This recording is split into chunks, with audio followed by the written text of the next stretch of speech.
Thank you. So my research is about autistic children and young people's experiences with and perceptions of their imaginary friends and imaginary worlds. So, what is an imaginary companion? So these can be invisible characters or something else called personified objects. That's like a special teddy or object with a personality. The child knows that it's not real. They used to be viewed negatively and sort of linked to loneliness and possibly being an only child. However, more recent research has found them to be really positive features in children's lives, so really supporting with their sort of social and emotional development. And we now know, recent research has told us that up to about 65% of typically developing children before the age of 7 have had one or more than one imaginary friend. This research by Karen Majors, my supervisor, she looked into the purposes served of imaginary friends, and she found that they can provide friendship, help the child overcome boredom or loneliness, help them sort of express and release more challenging feelings, and offer support around problem solving, as well as provide access to wish fulfillment.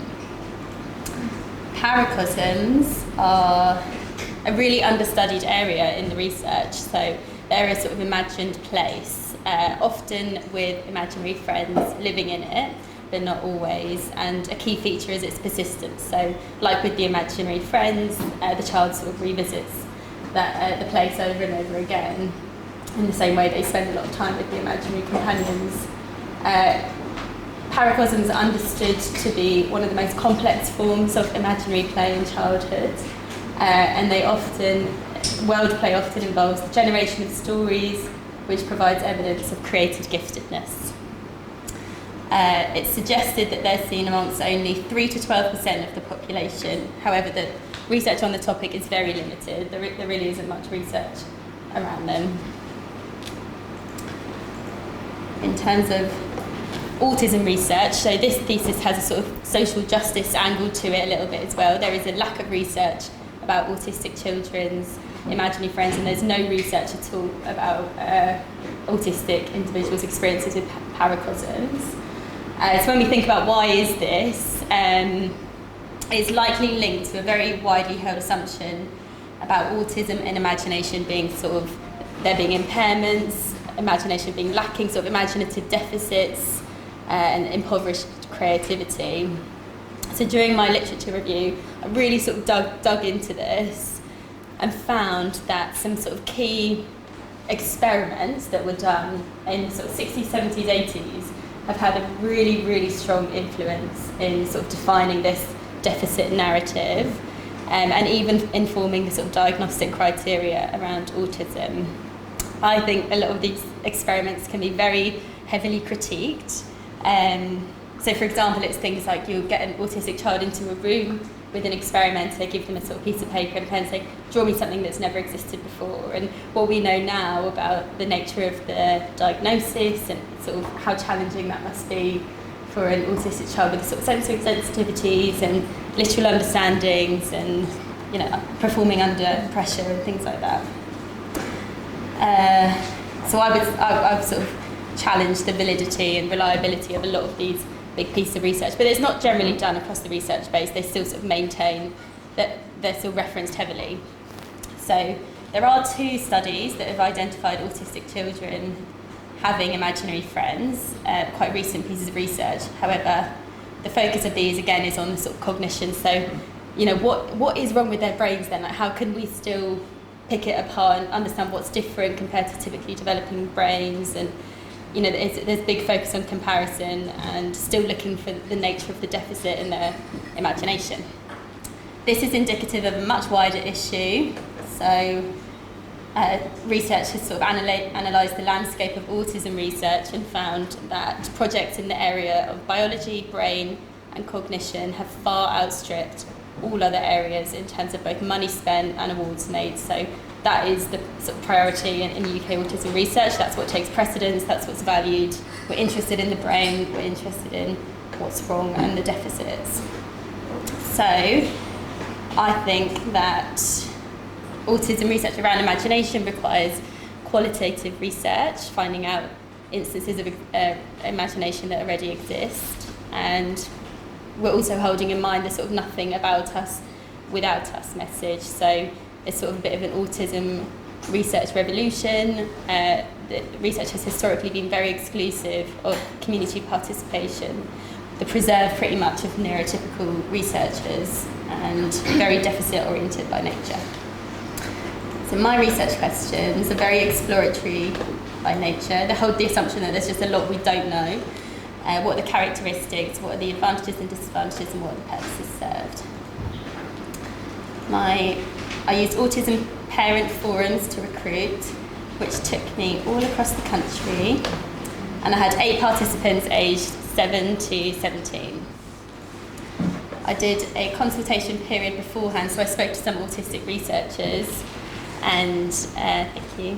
I spoke to some autistic researchers, and they gave me some guidance around best practice, sort of making the interviews really accessible, the research being in the best interest of the community, disseminating research and things like that. So that was really, really valuable, and that was sort of an element of including participatory measures. I did a big information gathering and information sharing period. I'll talk more about that in a second. And then I did semi-structured interviews and reflexive thematic analysis. So these are some of the things that I did beforehand. A lot of this stuff actually is stuff that you will do all the time. It's quite sort of typical for our job, but it's just about applying it into the research interview space. So I took videos of me talking beforehand so the children could get a sense of what I look like and how I talk. I sent all the interview questions I sent beforehand so that they could have a look at them. I did a one-page profile, made a break card, I printed out the interview questions so they could have sort of visual references of them. Did a visual timetable. I brought lots of sensory toys and things as well. It's all just sort of reasonable adjustments that we would do in our role, but applying it to that interview space too. This is from a research passport, which one of the expert by experience members on the panel told me to use, which was really, really valuable. It basically, you send it beforehand and the participants can sort of fill it out with an adult, and it just gives an overview all in one place of all of their needs, like, you know, if they find communication challenging, what helps when they do, new experiences, what helps when they're struggling, things like that. Just having everything in a passport is really, really valuable. So my findings, so bear in mind this is with 8 participants. We found 6 paracosms, 18 personified objects, and over 100 imaginary friends. Yeah. These are some of the drawings of one of the imaginary worlds. So that's the world, it's called Planet, and this is the world's flag. It's got its own food and its own language, so those are some of the examples of one of the children's drawings. This child actually worked with, Amy did some casework with him, so I actually got him as a participant through Amy. And these are my themes from the thematic analysis. So there's 4 overarching themes, and then each one has sort of sub-themes and themes within that as well. There's a lot of data, but it was so rich, and I just wanted to include sort of as much as possible about these children's experiences because they did so well. So like within a theme, so like connection, for example, the sub-themes were the children used the imaginary friends for relational safety, to feel a sense of belonging, to alleviate loneliness and to sort of meet their social needs. And within that, there's sort of lots of examples. I've got one example of a quote for each theme. So, what did you like most about going into the imaginary world? I liked it because it was interesting to me and it felt normal. It wasn't unknown because I had control over it. It was all predictable for me. And why was that predictability important?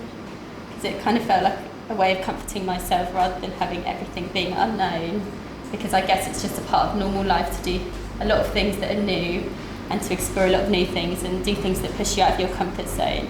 But within an imaginary world, I could just choose. So I was in control of it. So a lot of the children really struggled with uncertainty and unpredictability in their real lives, but the imaginary world was sort of a safe space for them where they didn't have to deal with any of that and it was all in their control. This is a shorter quote, I'll let you read it yourselves.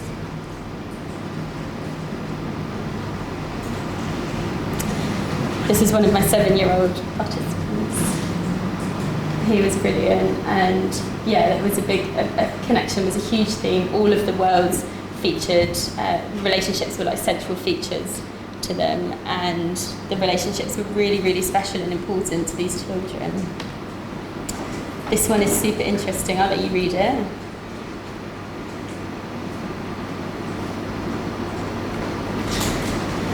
So this was a really unexpected theme. This was about learning, but in the context of learning about the self, so identity development, especially around growing up as someone with additional needs and learning about sort of the role that SEND plays in their lives. So there were four of the imaginary worlds featured special schools. There was a lot of SEND references, and lots of a few of the participants were sort of parents to children with additional needs. And then just the last quote I'll leave you to have a look at, which is really positive for the children's well-being, making them feel good and reducing their anxiety.